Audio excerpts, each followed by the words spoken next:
दोस्तों नमस्कार, स्वागत है आप सभी का आपकी एजुकेशन कोर पर। ये हम बीपीएससी के क्वेश्चन आंसर डिस्कस कर रहे हैं जो कि आपके एग्जाम्स के लिए बहुत ज़्यादा महत्वपूर्ण हो सकते हैं। तो इससे पहले मैंने 2 पार्ट आपके साथ डिस्कस किए हुए हैं। जिन लोगों ने उन पार्ट्स को नहीं देखा है उसका लिंक आपको आई बटन में मिल जाएगा, आप उसे वहाँ से देख सकते हैं या फिर आप डिस्क्रिप्शन में जाकर देख सकते हैं। ज़रूर बताइएगा कमेंट करके कि आपको क्वेश्चंस कैसे लगे और क्वेश्चन ये आपके लिए कितने ज़्यादा उपयोगी साबित हुए। तो चलिए शुरू करते हैं। क्वेश्चन 60 तक हम डिस्कस कर चुके हैं, आज हम देखेंगे क्वेश्चन नंबर 61। तो क्वेश्चन नंबर 61 क्या कह रहा है, किन राज्य सरकारों तक स्थानीय निकायों में महिलाओं का आरक्षण 50% कर दिया है। तो देखिए ये 2010 का क्वेश्चन है, उसके हिसाब से अगर देखा जाए तो करंट का क्वेश्चन है, इसको आप छोड़ सकते हैं। हालांकि अगर आप ऑप्शन देखना चाहें तो ऑप्शन बी यहाँ पर सही था। नेक्स्ट क्वेश्चन देखते हैं, क्वेश्चन नंबर 62 क्या कह रहा है, निम्न में कौन सा मानव अधिकार भारतीय संविधान के अंतर्गत मौलिक अधिकार भी है। क्वेश्चन को ध्यान से पढ़िएगा।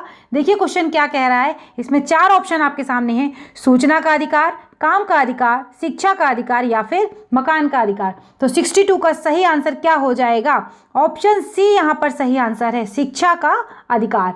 ठीक है, नेक्स्ट क्वेश्चन देखते हैं, भारतीय संविधान के संशोधन करके शिक्षा का अधिकार कब जोड़ा गया। तो कब जोड़ा गया, देखिए शिक्षा का अधिकार कितना महत्वपूर्ण है और कई बार पूछा जाता है एग्जाम में। तो 63 का अगर आप आंसर देखें, 4 ऑप्शन आपके सामने दिए गए हैं, ऑप्शन ए यहाँ पर सही आंसर हो जाएगा, 1 अप्रैल 2010 को जोड़ा गया था। क्वेश्चन नंबर 64 देखते हैं, भारतीय संविधान में शामिल हैं। तो भारतीय संविधान में क्या और कितनी चीजें शामिल हैं, 395 अनुच्छेद, 22 भाग और 12 अनुसूचियां।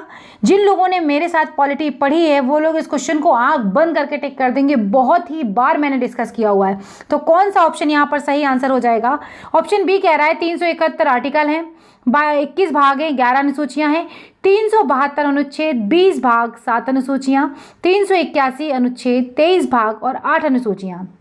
तो इसका सही आंसर जो हो जाएगा वो हो जाएगा ऑप्शन ए, 395 अनुच्छेद, 22 भाग और 12 अनुसूचियां। इसको बिल्कुल रट डालिए, लिख डालिए, जहां पर भी जैसे भी करना है, एग्जाम्स में बहुत बार पूछे जाते हैं। नेक्स्ट प्रश्न देखिए, क्वेश्चन नंबर 65 क्या कह रहा है, राज्यसभा में होते हैं कितने सदस्य होते हैं, उनके बारे में बात करी जा रही है और क्या क्या प्रावधान है उन चीज़ों को। देखिए 65 में 280 सदस्य, जिसमें से 20 सदस्य भारत के राष्ट्रपति द्वारा मनोनीत किए जाते हैं, 275 सदस्य जिसमें 18 सदस्य भारत के राष्ट्रपति द्वारा मनोनीत किए जाते हैं, 250 सदस्य जिसमें 12 सदस्य भारत के राष्ट्रपति द्वारा मनोनीत किए जाते हैं, 252 सदस्य जिसमें से 12 सदस्य भारत के राष्ट्रपति द्वारा मनोनीत किए जाते हैं। तो इसमें सही आंसर जो है वो है कि 250 सदस्य होते हैं और जिसमें से 12 सदस्य जो होते हैं भारत के राष्ट्रपति द्वारा मनोनीत किए जाते हैं। ये आपके लिए होमवर्क है कि उनमें क्या योग्यताएं होनी चाहिए, जरूर लिखकर बताइएगा कमेंट में।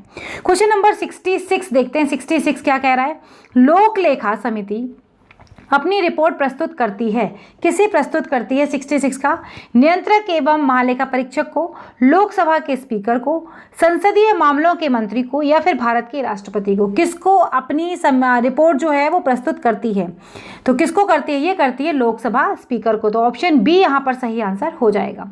नेक्स्ट प्रश्न देखते हैं, नेक्स्ट प्रश्न 67 क्या है, निम्नलिखित कथनों में से कौन सा सही नहीं है। देखिए बात कर रहे हैं कौन सा सही नहीं है।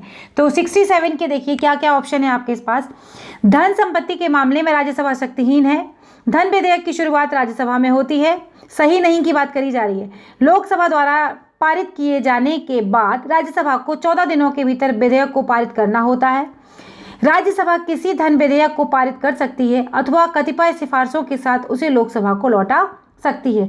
तो अगर आप देखें इसमें सारे के सारे ये पॉइंट तो सब सही हैं, लेकिन जो सही नहीं है वो है धन विधेयक की शुरुआत राज्यसभा में कभी भी नहीं करी जाती है। कहाँ पर करी जाती है, लोकसभा में। तो ऑप्शन बी यहाँ पर सही आंसर हो जाएगा। नेक्स्ट प्रश्न देखिए, भारतीय संविधान द्वारा प्रदत्त निम्न में से कौन सा अधिकार गैर नागरिकों को भी उपलब्ध है, गैर नागरिकों को दिया गया अधिकार कौन सा है। तो देखिए 4 ऑप्शन आपके पास दिए गए हैं, संवैधानिक निराकरण का अधिकार, अभिव्यक्ति की स्वतंत्रता, देश के किसी भी भाग में घूमने एवं बसने की स्वतंत्रता, संपत्ति अर्जित करने की स्वतंत्रता। तो ये तीनों जो अधिकार हैं वो तो क्या है, नागरिकों को, लेकिन गैर नागरिकों को ये भी है कि संवैधानिक निराकरण का अधिकार है। तो ऑप्शन ए यहाँ पर सही आंसर हो जाएगा। 69 देखिए किसी अनुच्छेद के अनुसार भारत के राष्ट्रपति द्वारा राष्ट्रपति आपातकाल की घोषणा की जा सकती है। अब आपके सामने आर्टिकल्स दिए हुए हैं, आर्टिकल 352, आर्टिकल 370, आर्टिकल 371, आर्टिकल 395। तो बहुत आसान सा क्वेश्चन है, ऑप्शन ए यहाँ पर सही आंसर हो जाएगा, आर्टिकल 352। नेक्स्ट प्रश्न देखते हैं, क्वेश्चन नंबर 70 क्या कह रहा है। निम्नलिखित कथनों में से कौन सा एक सही नहीं है। देखिए फिर बात आई सही नहीं की। तो क्वेश्चन नंबर 70 को देखिए, सर्वोच्च न्यायालय का गठन 1950 में हुआ था। सर्वोच्च न्यायालय देश की उच्चतम अदालत है जिसमें अपील की जाती है। सर्वोच्च न्यायालय कोर्ट मार्शल को छोड़कर अन्य किसी भी उच्च न्यायालय अदालतों की सुनवाई कर सकता है। सर्वोच्च न्यायालय कोर्ट मार्शल के साथ अन्य किसी भी उच्च न्यायालय अदालतों की सुनवाई कर सकता है। तो इसमें क्या सही नहीं है, ये तीनों ही इसमें सही हैं। सही नहीं है ऑप्शन डी, सर्वोच्च न्यायालय कोर्ट मार्शल के साथ अन्य किसी भी उच्च न्यायालय अदालतों की सुनवाई कर सकता है। तो ऑप्शन डी यहाँ पर सही आंसर हो जाएगा। नेक्स्ट प्रश्न देखिए, नेक्स्ट प्रश्न क्या है, क्वेश्चन नंबर 71 में क्या है, राज्य सरकारों का संवैधानिक प्रमुख कौन होता है। ये तो बहुत ही आसान है, मुख्यमंत्री, राज्यपाल, अध्यक्ष या फिर उच्च न्यायालय का न्यायाधीश। तो क्या होता है, राज्यपाल होता है, ऑप्शन बी सही है। क्वेश्चन नंबर 72 देखिए, 72 में क्या है, CDP एवं NES के पुनर्गठन के लिए 1957 में NDC द्वारा स्थापित समिति का नाम बताएं जिसमें ग्रामीण स्थानीय सरकार को त्रिस्तरीय प्रणाली का सुझाव दिया था। तो 4 ऑप्शन आपके सामने दिए हैं, बलवंत राय मेहता समिति, अशोक मेहता समिति, प्रजातांत्रिक विकेंद्रीकरण पर महाराज समिति, ग्राम नगर संबंध समिति। तो क्या सही आंसर है इसमें, इसमें ऑप्शन सही हो जाएगा आपका ऑप्शन ए, बलवंत राय मेहता समिति ने दिया था। क्वेश्चन नंबर 73 देखते हैं, अशोक मेहता समिति ने निम्नलिखित सिफारिश की। तो क्या की थी, पंचायती राज की त्रिस्तरीय सरकार, फिर है पंचायती राज की द्विस्तरीय सरकार, पंचायती राज की एकल स्तरीय सरकार, पंचायती राज की बहुस्तरीय सरकार। तो क्या ऑप्शन इसमें सही आंसर हो जाएगा, बताइए। क्वेश्चन 73 का ऑप्शन सही होगा, क्या होगा, ऑप्शन बी, पंचायती राज की द्विस्तरीय की बात इन्होंने यहाँ पर की थी। नेक्स्ट क्वेश्चन देखते हैं, नेक्स्ट क्वेश्चन 74 क्या कह रहा है, क्वेश्चन नंबर 74, केंद्र सरकार के भारी उद्योग एवं सार्वजनिक उद्यम मंत्रालय द्वारा लघु रत्न श्रेणी 1 उद्योग को अधिकतम कितनी धनराशि तक वित्तीय सहायता दी गई है। उस समय का करंट का क्वेश्चन है तो इसको छोड़ भी सकते हैं, बाकी आप देख लीजिए 250 करोड़ तक का, ऑप्शन ए यहाँ पर सही आंसर हो जाएगा।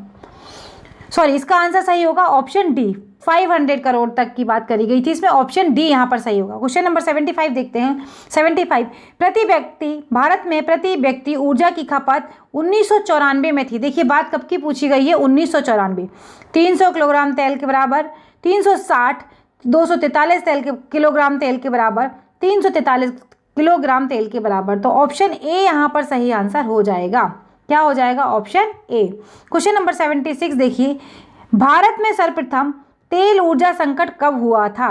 तो कब हुआ था, ये 1950 से लेकर 1956 के दौरान, 30 से लेकर 1940 के दौरान। इसके 2 ऑप्शन और यहाँ पर हैं, यहाँ देखिएगा, 1990 से 2000 के दौरान, 1970 से 1980 के दौरान। तो ये कब हुआ था, ये हुआ था अगर आप देखें ऑप्शन डी, 1970 से लेकर 1980 के दौरान ये चीज़ हुई थी। क्वेश्चन नंबर 77 देखते हैं, 77 क्या है, इसको जरा पूरा देखिए, एक सेकेंड। हाँ, क्वेश्चन नंबर 77, भारत में राज्य विद्युत बोर्डों की वित्तीय रुग्णता के निम्नलिखित कारणों पर विचार करें। तो क्या है, कृषि एवं घरेलू उत्पादकताओं को उत्पादन लागत से कम पर बिजली का विक्रय, प्रसारण एवं संवितरण हानियां काफ़ी ज़्यादा होती हैं, राज्य विद्युत बोर्डों के लिए वाणिज्यिक स्वायत्तता में कमी, राज्य सरकारों ने राज्य विद्युत बोर्डों के माध्यम से सामाजिक परिधान नीतियों को क्रियान्वित किया। आपके सामने ऑप्शन दिए गए हैं 4। अब ये पूछा गया है कूट में, क्या ये सभी के सभी सही हैं,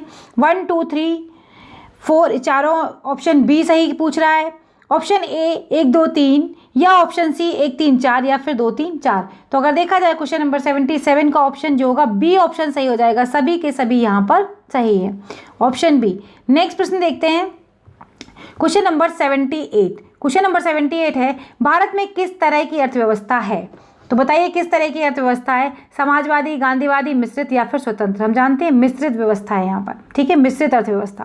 क्वेश्चन नंबर 79, चल योजना के बारे में निम्नलिखित विचार करें। तो चल योजना क्या होती है देखते हैं, चालू वर्ष के लिए एक योजना जिसमें वार्षिक बजट शामिल होता है, एक योजना जो 3, 4, 5 वर्षों तक के लिए निर्धारित होती है, वह अर्थव्यवस्था की आवश्यकता अनुसार प्रति वर्ष संशोधित होती है। 10, 15 या 20 वर्षों के लिए सापेक्ष योजना। तो कौन से सही है इसमें पूछा जा रहा है। तो इसमें सही है केवल और केवल देखा जाए 1 और 3। इसको बेटा 1 और 3 ये चल योजना के बारे में सही है। तो देखिए ऑप्शन क्या आंसर इसमें सही हो जाएगा, ऑप्शन बी 1 और 3। ठीक है, नेक्स्ट प्रश्न है question number 80। This is the last question. Bharat में योजना आयोग की स्थापना किस वर्ष हुई थी। तो कब हुई थी इसमें योजना आयोग की स्थापना? 1950, 1947, 1948, 1951। तो आपको पता है होगा 1950। ऑप्शन ए यहाँ पर सही आंसर हो जाएगा। ये कुछ प्रश्न थे जो मैंने आपके साथ डिस्कस करे बीपीएससी के। अगर आपको वीडियो अच्छा लगा हो तो प्लीज़ लाइक करें, शेयर करें। चैनल पर नए हैं तो प्लीज़ सब्सक्राइब कर लीजिएगा। अगली वीडियो में फिर मिलेंगे, तब तक के लिए बाय बाय दोस्तों, नमस्कार।